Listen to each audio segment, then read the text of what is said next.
এই মেয়েটির চিকন বুদ্ধি দেখে আমি তো রীতিমতো অবাক। এই মেয়েটি তার বাড়িতে করা প্রতিদিনের কাজের ছোটখাটো ট্রিক্স ভিডিও করে রেখে আমাদের মাঝে শেয়ার করেছে, যা দেখে আপনিও আপনার জীবনে এরকম ছোটখাটো ট্রিক্সগুলো ব্যবহার করে উপকৃত হতে পারেন। যেমন এই মেয়েটি দীর্ঘদিন ফ্রিজে লেবু সংগ্রহ করে রাখে না। যখন লেবুর বাজার মূল্য কম থাকে তখন একসাথে অনেকগুলো লেবু কিনে লেবু থেকে রস বের করে এবং তা ডিপ ফ্রিজে আইস বক্সে রেখে আইস করার পর আইস বক্স থেকে আইস বের করে প্যাকেজিং করে পুনরায় ডিপ ফ্রিজে রেখে দেয়। এবার তার যখন লেবুর প্রয়োজন হয় তখন সে ডিপ ফ্রিজ থেকে লেমন আইস বের করে সেটাকে তরল করে ব্যবহার করে। আমাদের দেশে রমজান মাসে লেবুর দাম অনেক বেশি হয়ে থাকে, তাই আমাদের দেশের মানুষরা এই ট্রিক্স ব্যবহার করলে অনেক উপকৃত হতে পারে। বাড়িতে আদা দীর্ঘদিন সংগ্রহ করে রাখতে চাইলে এই মেয়েটি প্রথমে আদাগুলোকে পরিষ্কার পানি দিয়ে ধৌত করে। আদাগুলোকে একটি কাচের জারে রেখে এর ভিতর পানি দিয়ে ফ্রিজে রেখে দেয়। ফ্রিজের তাপমাত্রা 0 ডিগ্রির আশেপাশে থাকায় আদাতে কোনো রকম ব্যাকটেরিয়া লাগতে পারে না, ফলে এটা দীর্ঘদিন সংগ্রহ করে রাখা যায়। কাঁচি দিয়ে আঠালো টেপ কাটতে গিয়ে অনেক সময় এরকম সমস্যার সম্মুখীন আপনিও হতে পারেন। এই সমস্যার সমাধান হিসেবে এই মেয়েটি কাঁচিতে এভাবে ভ্যাসলিন মেখে নেয়, তারপর যত আঠালো টেপই থাকুক না কেন তা স্মুথলি কাটা যাবে।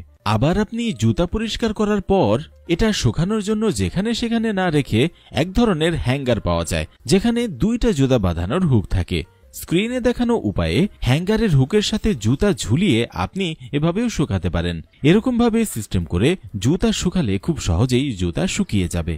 এবার দেখানো সিস্টেমটা আমার কাছে চমৎকার লেগেছে। নষ্ট কলম ও প্লাস্টিকের বোতল দিয়ে সুন্দর একটি কলমদানি তৈরি করে ফেলল। প্রথমে একটি প্লাস্টিকের বোতলকে উপর নিচ করে কেটে কলমদানির আকারে তৈরি করল।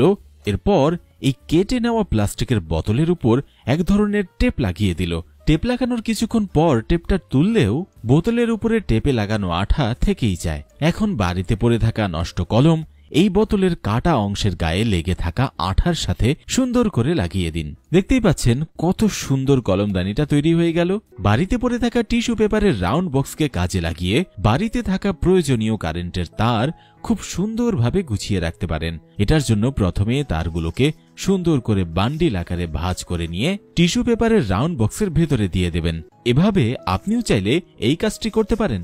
মিটার টেপ দিয়ে আপনার হাতের অথবা পায়ের পরিধি মাপতে চাইলে এই ট্রিক্সটি ব্যবহার করতে পারেন। প্রথমে একটা সেফটি পিন নিয়ে এখানে দেখানো উপায়ে মিটার টেপের সাথে এভাবে লাগিয়ে দিবেন। তারপর এই মিটার ফিতাকে হাত কিংবা পায়ের ভিতরে এভাবে প্রবেশ করিয়ে হাত কিংবা পায়ের পরিধি মাপতে পারবেন খুব সহজেই। ভুট্টার মোসা থেকে ভুট্টার বীজ ছাড়াতে গিয়ে কতই না ভোগান্তি পোহাতে হয়েছে, কিন্তু এই ট্রিক্সটি ব্যবহার করলে খুব সহজেই ভুট্টার মোচা থেকে ভুট্টা ছাড়াতে পারবেন। প্রথমে একটা ভুট্টাকে কেটে 3 টুকরো করে নেবেন।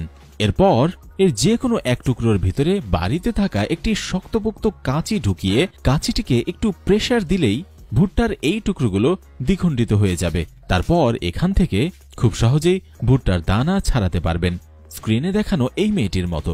ডালিমের ভেতর থেকে খুব সহজেই একটি ট্রিক্স ব্যবহার করে ডালিমের দানাগুলো বের করে ফেলতে পারেন। তো এটা করার জন্য প্রথমে ডালিমের উপর থেকে চাকু দিয়ে চারদিক থেকে কেটে উপরের অংশটি বের করে নেবেন।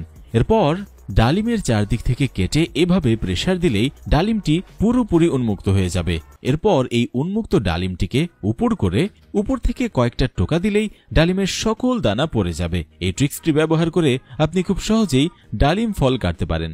পাকা আম কাটার সময় কখনোই এইভাবে আমটি ছুলে কাটতে যাবেন না। এটার জন্য চমৎকার একটি ট্রিক্স আছে। প্রথমে আমটিকে এক সাইডে কেটে নিয়ে সেটাকে কাচের গ্লাসের সাথে প্রেসার দিয়ে এভাবে আম থেকে আমের খোসা ছাড়িয়ে নিতে পারেন।